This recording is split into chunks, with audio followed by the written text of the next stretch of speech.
teen jihadi Shamima Begum says she deserves sympathy after giving birth in a Syria refugee camp, but says she doesn't regret joining the terror group.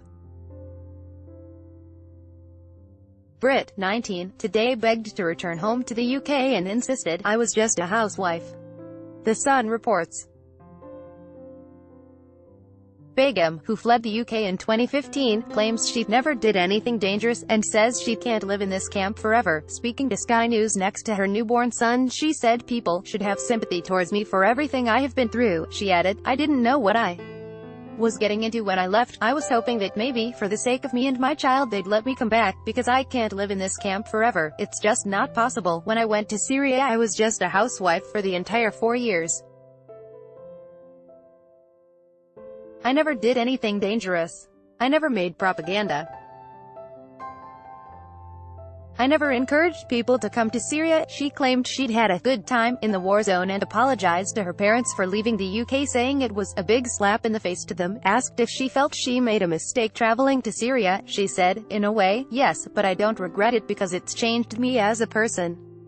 It's made me stronger, tougher. You know, I married my husband. I wouldn't have found someone like him back in the UK. I had my kids. I did have a good time there.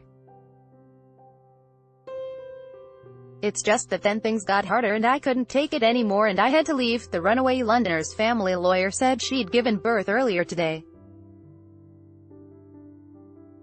Family lawyer Tasni Makunji said, "We, the family of Shamima Begum, have been informed that Shamima has given birth to her child. We understand that both she and the baby are in good health. As yet we have not had direct contact with Shamima. We are hoping to establish communications with her soon so that we can verify the above." The lawyer later confirmed, "It's a boy." Desperate to come home, the Brit fled to Syria when she was 15, with 2 friends from Bethnal Green High School, East London, and married a Dutch ISIS fighter. She was found by a Times journalist last week in a refugee camp. The 19-year-old, who has called herself weak for wanting to return to her home country, had previously given birth to 2 children who died from malnutrition. She told The Times she didn't regret joining the murderous cult but is now desperate to return home and have her baby with the support of the NHS. She said, "I'm scared this baby is going to get sick in this camp. That's why I really want to get back to Britain. Because I know it will be taken care of, health-wise at least." Her family, who believe she was groomed, pleaded for her to be allowed back to the UK. As a matter of urgency, her eldest sister Renu told ITV News she was desperate for her sibling to come home. She said, "We hope the British government will help us bring her home to us where she belongs. It is understood that should Begum make her way back to Britain, she will face legal proceedings by social services to safeguard her child."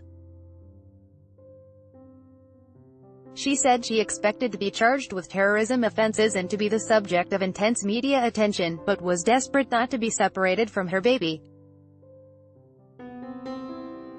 Begum asked, "What do you think will happen to my child? Because I don't want it to be taken away from me, or at least if it is to be given to my family." Her family said that if she is jailed for supporting a terror group, they want to raise the baby boy. Mohammed Rahman, 36, whose brother is married to Shamima's elder sister Renu, told Britain's The Sunday Telegraph her parents would want custody of the baby. They would want to look after their grandchild. "I don't think people, feeling the way many do about what Shamima has done, would want the state to pick up the burden of looking after the child." Hopefully Shamima can be reunited with her baby after she has been freed from any spell and custody. Fled to ISIS in 2015, Begum left London in February 2015 with 2 school friends to follow another classmate to Syria. She said one friend, Khadija Sultana, had died in an airstrike, but the other Bethnal Green girls, Amira Abbas and Shamima Begum, had stayed with ISIS in Baghdad. She said she feared she will never see her husband, the Dutch jihadist Yago Ridik, again, whom she still loved very much. Ridik, 26, a convert to Islam who grew up in a middle-class family home in Arnhem, is suspected by police of being involved in a terrorist plot in the Netherlands. He was convicted in his absence last year of membership of a terrorist group. Questions have been raised over whether Britain would be able to prevent Begum's eventual return to the UK. Shamima's parents are consulting their lawyer about legal action against the government to force it to allow the teenager back into the country.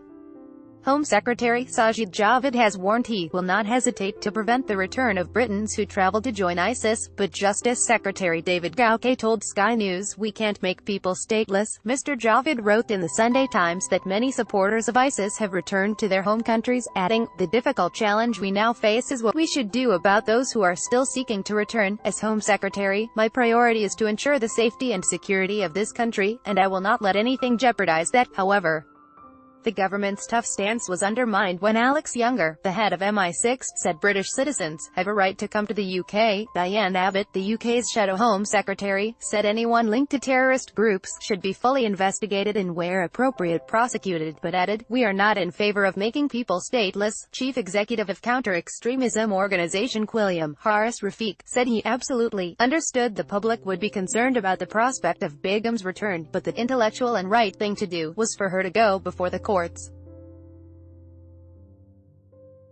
Kurdish officials have also demanded the UK fulfills its moral and legal duty to repatriate Begum and other British ISIS members detained in Syria. This article originally appeared on The Sun and has been republished with permission.